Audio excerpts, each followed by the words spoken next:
All right, so after technical difficulty, yet again, we're going to start with the Grange movement, the National Grange and Patrons of Husbandry, I think is what this is called. So this is a very important movement. All right, it starts slowly after the Civil War. You have how this comes about is this this guy Kelly, who works for the Department of Agriculture, is asked by the president Andrew Johnson to look at the South and look at their conditions of farming, and he found it horrible. He found the conditions of farming in the South, which is terrible, and he started this little organization. It was first going to be more of a social activities for farmers. It spread to the north and to the west, and then it became very active. What started to happen is farmers begin to realize that they have a common enemy in monopoly. Especially, does anybody know what specific monopoly? Railroad. Alex? Railroads. Railroads, yes. And in Illinois, the Grangers became very, very powerful. Now, they never become a political party, but they are like political activists. And they start getting people elected to state legislation, mostly through the Democratic Party. The majority of Grangers are Democrats, right? And also farmers.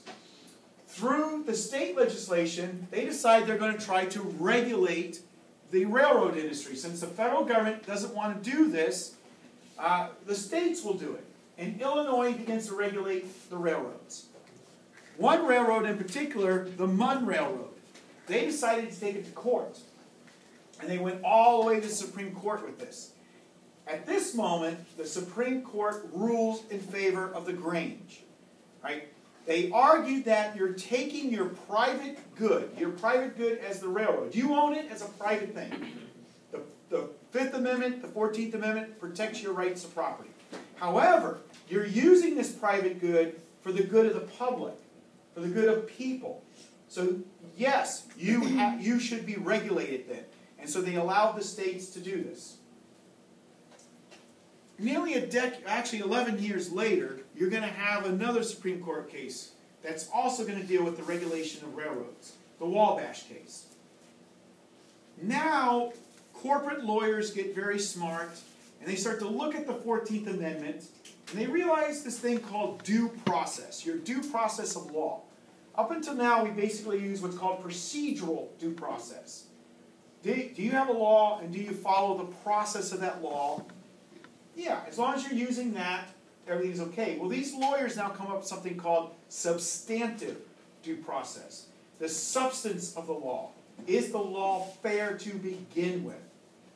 Plus, they begin to argue that as a corporation, you're made up of people, and since the 14th Amendment guarantees a person's right to property, a corporation should have that same protection. Using substantive due process now, they wind up overturning the Munn case and saying, no, the states don't have a right now to regulate this. That law isn't fair because the Constitution says only Congress can regulate interstate trade. So the Munn case is overturned. The Grangers begin to fall apart after this. Now, the federal government does do something very important, though. The first time now, after the Wabash case, the Supreme Court says Congress should regulate interstate trade.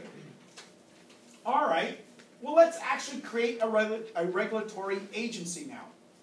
Does anybody remember what agency comes out of this? The ICC, right? The Interstate Commerce Commission. The Interstate Commerce Commission, the ICC. Their first time where they're going to start regulating business. Right? It's not very powerful in the 1890s and so forth, but later on it becomes more powerful. Right? So this is the beginning of the move of maybe starting to take the side of people more side than corporations. The farmers aren't done. Right? As the Grange falls apart, they start forming themselves into farmer alliances. You have a Southern Alliance who are very democratic. They decide they want to stay and influence the Democratic Party. The Northern wing and the Western wing, they begin to decide, let's form a third party. Let's actually make an actual party for ourselves. the People's Party or the Populist Party. Right? That's what this becomes. And the populists start to gain traction in America. In the 1880s and the early 1890s, they start to get a lot of people joining their party. A famous woman at this time period, Mary Elizabeth Lease, right? Less corn, more hell. She may not have actually have said those words, but they get attributed to her. Right? She's one of the leaders of this movement.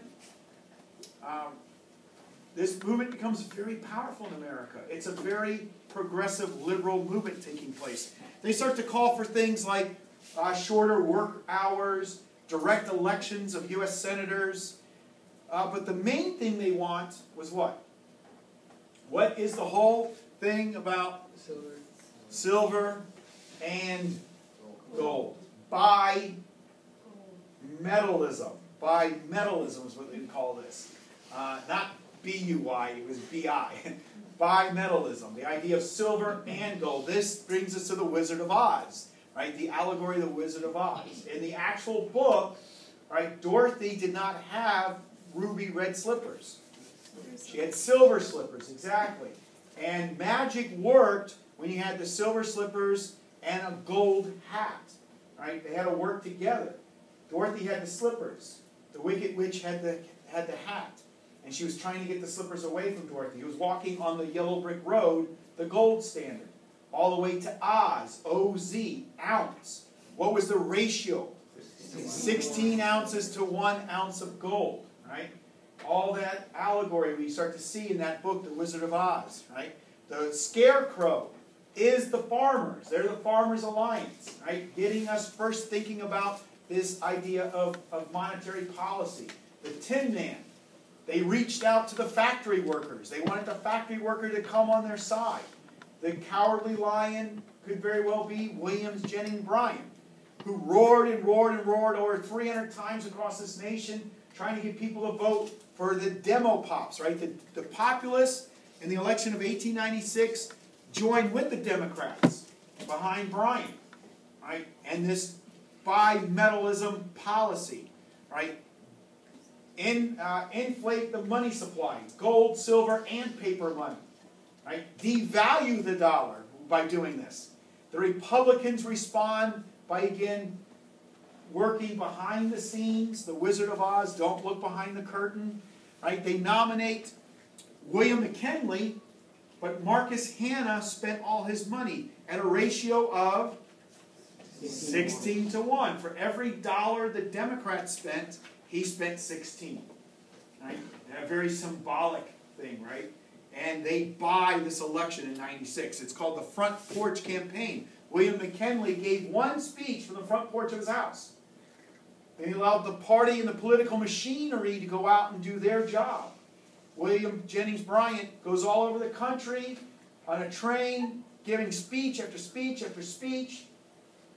He garnered a lot of popular votes, but he couldn't win an electoral college.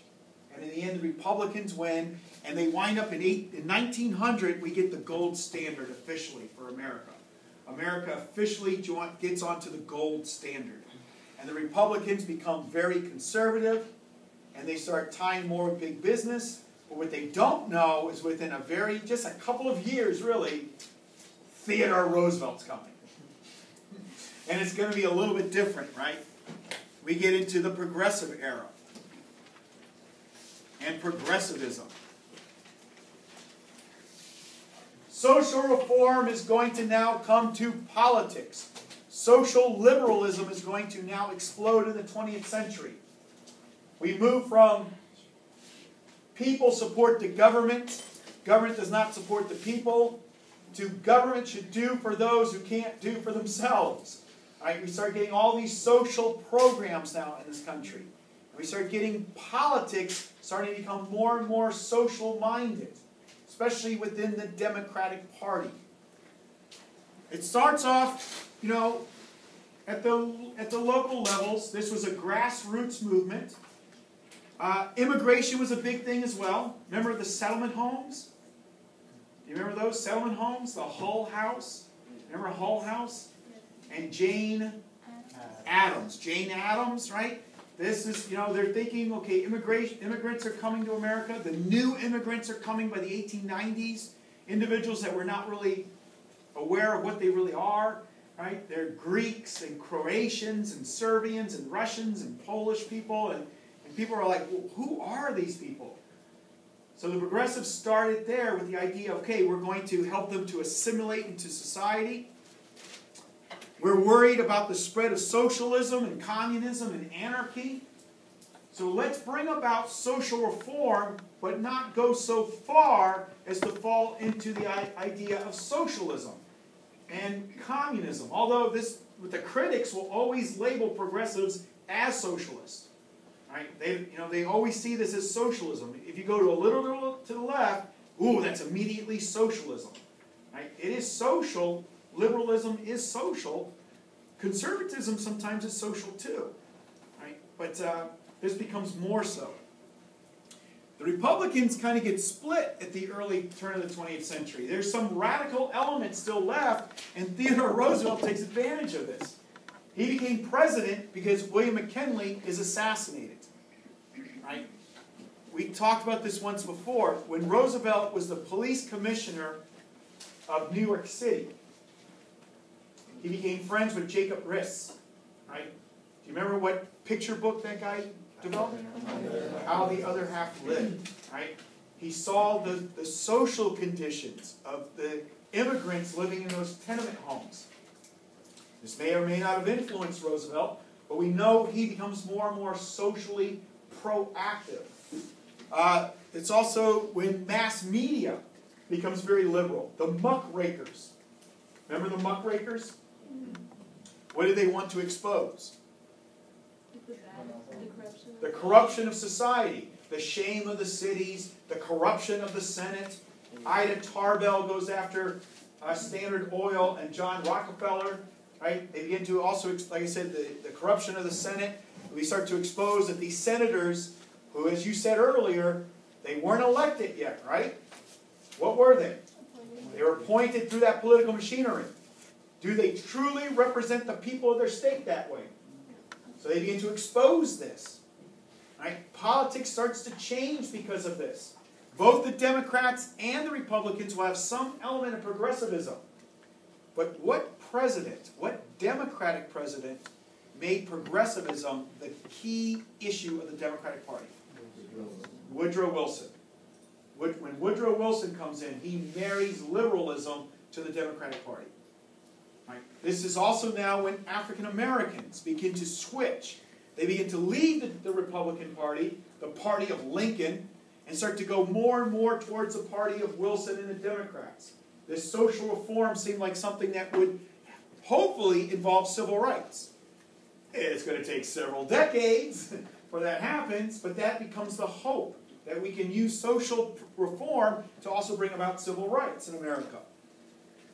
Like I said, the growth of liberal legislation. Roosevelt, the first president to take side of labor in a dispute. Right? He took the side of the coal miner strike. He brought about the Meat Inspection Act. Right? The Pure Food and